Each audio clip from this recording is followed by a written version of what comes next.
So just some strengths. I know I was asked to cover some strengths, challenges, and then some tactics to build relationships. And so I think I've covered this before, but if you can get one, others will follow, they'll commit to the volunteer work. They're very hardworking. Many people are really, they want to succeed, they want to do well.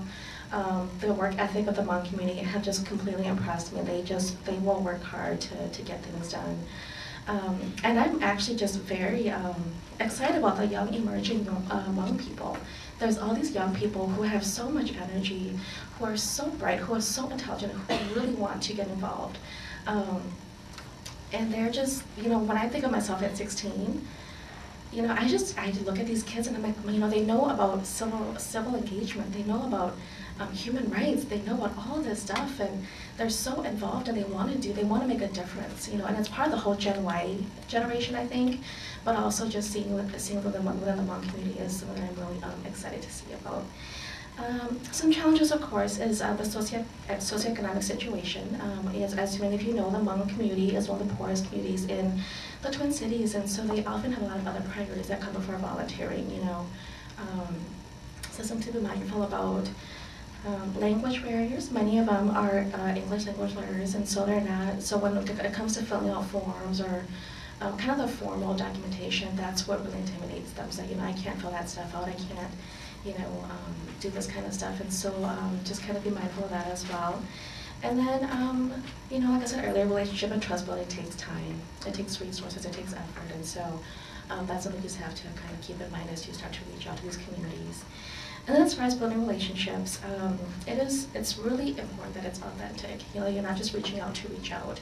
You're reaching out because you see them as an asset. You see them as a valuable contribution to your organization, to the work you do.